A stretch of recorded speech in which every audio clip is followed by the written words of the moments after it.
Hola queridos amigos y amigas, hermanos y hermanas en Cristo Jesús, bienvenidos al comentario de la lección de Escuela Sabática, lección 3 para el 21 de julio del 2018, La vida en la iglesia primitiva, es el título de la lección que estudiamos esta semana. El texto base se encuentra en el libro de Hechos, capítulo 2, versículos 46 al 47. Y perseverando unánimes cada día en el templo, y partiendo pan en las casas, comían juntos con alegría y sencillez de corazón, alabando a Dios y teniendo favor con todo el pueblo. Y el Señor añadía cada día a la iglesia los que habían de ser salvos. Los creyentes de la iglesia primitiva creían que todo se había cumplido y que Cristo había de venir por segunda vez. Con los últimos acontecimientos sucedidos durante el Pentecostés, creían que el segundo regreso de Cristo ya era inminente en su tiempo. Por lo tanto, compartían lo que tenían con los que no tenían.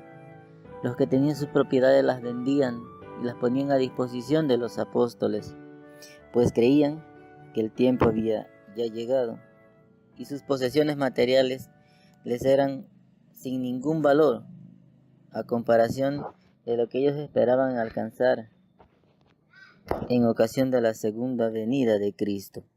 Veamos qué nos dice el libro de Hechos capítulo 3 versículos 19 al 20.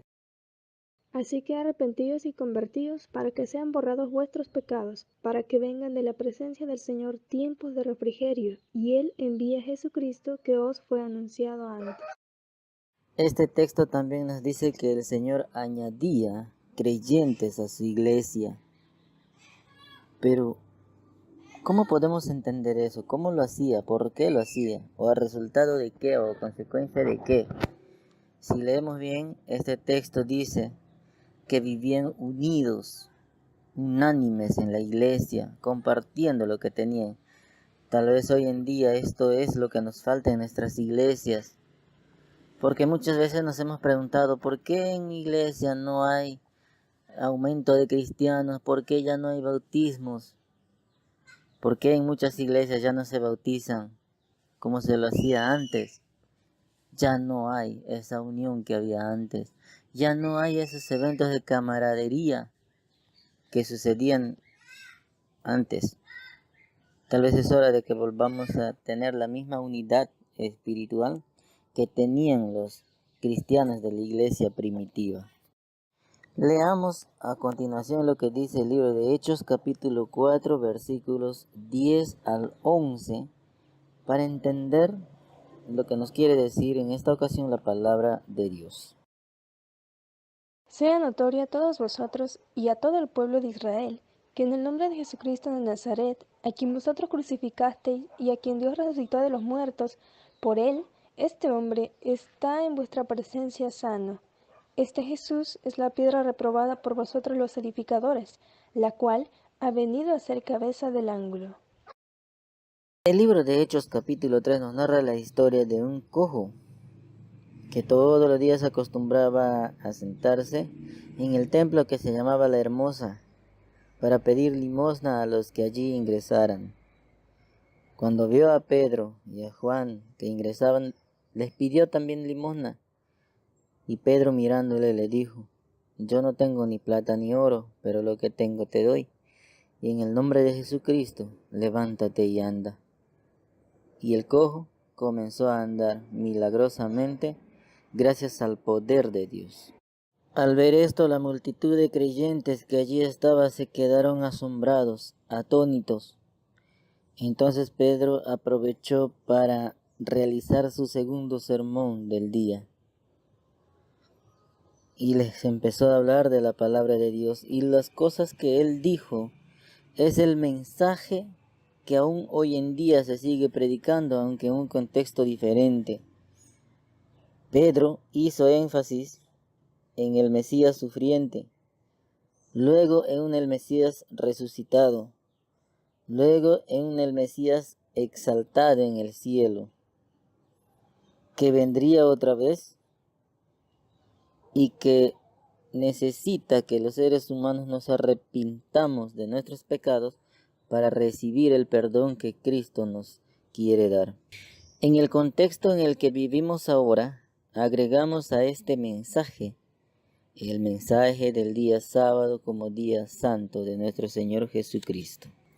Pero como Pedro hablara en el nombre de Jesucristo y que el milagro que se había realizado en la curación del cojo era por el poder de Cristo, a los judíos, fariseos y saduceos no les gustó nada esto. Entonces se presentaron en oposición al mensaje que Pedro estaba dando. Pero este no fue el único suceso. Veamos lo que aconteció con una pareja de esposos, según el libro de Hechos capítulo 5 versículos 1 al 2. Pero cierto hombre llamado Ananías, con Safira su mujer, vendió una heredad y sustrajo del precio, sabiéndolo también su mujer, y trayendo solo una parte, la puso a los pies de los apóstoles. Este texto que acabamos de leer nos cuenta la historia de Ananías y Zafira. Ellos, como todos los creyentes de aquella época, decidieron vender sus propiedades y entregárselas a los apóstoles para que dispongan de ella. Pero cometieron un error, quisieron engañar al Espíritu Santo, quisieron vender una aparente piedad y una aparente solidaridad para con los creyentes de aquella época. Este texto nos demuestra que no hay cosa que desagrade más a Dios que la hipocresía y la mentira. El problema no es que Ananías y Zafira hayan querido quedarse con parte de lo obtenido por la venta de sus propiedades. El problema es que ellos intentaron aparentar que estaban dándolo todo, es decir, habían caído en la mentira y la hipocresía. ¿Cuántos cristianos hoy de nuestra época aparentan una vida de continuo servicio a Dios, pero sus vidas en sus hogares, en sus trabajos, son totalmente diferentes? Van a la iglesia, alaban a Dios, pero en el trabajo sus bocas están llenas de groserías y lisuras. Aparentemente son hijos de Dios, pero no tienen cuidado de vivir como vive un hijo de Dios, y a Dios no hay nada que le desagrade más que la hipocresía. Tengamos mucho cuidado, queridos amigos y amigas, hermanos y hermanas en Cristo Jesús. Veamos la última parte de esta lección en el libro de Hechos capítulo 5 versículo 38 al 39. Y ahora os digo, apartaos de estos hombres y dejadlos, porque si este consejo o esta obra es de los hombres, se desvanecerá, mas si es de Dios, no la podréis destruir. No seáis tal vez hallados luchando contra Dios. En este capítulo del libro de Hechos encontramos a Pedro nuevamente predicando y siendo arrestado por segunda vez. Mientras más se añadían creyentes a la nueva iglesia primitiva de aquella época, más se ponían celosos los fariseos y saduceos. Fue en esa situación que se pusieron a dialogar entre ellos qué acción deberían de tomar contra estos hombres, tanto contra Pedro como contra Juan. Muchos planificaban asesinarle, como ya lo habían hecho con Jesús.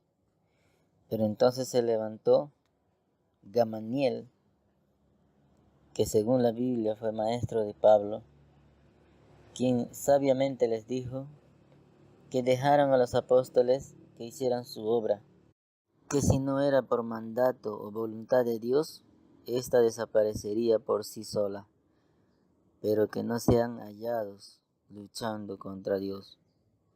¿Cuántas personas que creen que están luchando contra una persona, en realidad están luchando contra Dios?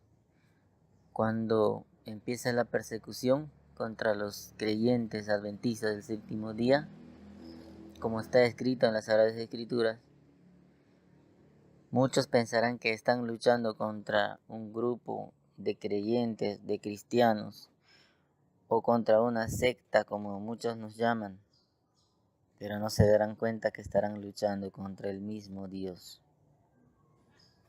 Esta semana aprendimos cómo se inició la iglesia primitiva, las actividades que en ella se hacían. habían eventos de camaradería, cosa que hoy está faltando en nuestras iglesias. Cabe aclarar que según las palabras de Dios, los almuerzos o las comidas de camaradería que se hacían no se hacían en la iglesia, sino en un lugar aparte. Y muchos utilizamos el lugar santo, que es la iglesia, para realizar almuerzos de camaradería. Hagamos estos almuerzos de camaradería, volvamos a la unidad que teníamos antes, pero no en la iglesia, sino en otro lugar apartado para ello. Volvamos a ser los mismos creyentes unidos, unánimes, que compartamos lo poco que tenemos con aquellos que no lo tienen, que pongamos nuestros bienes a disposición de Dios, para que Dios nos bendiga y multiplique lo que tengamos. Que Dios te bendiga, a ti, querido amigo, querida amiga, querido hermano, querida hermana. En el nombre de Jesús te deseo la mayor bendición, que tú puedas motivar a tus hermanos en tu iglesia o donde estés, a que puedan vivir un cristianismo unido, unánime, solidario con aquellos que más lo necesitan. Es mi deseo y oración en esta mañana, tarde o noche, dependiendo de la hora que me estés escuchando. Que Dios te bendiga ahora y siempre. Amén.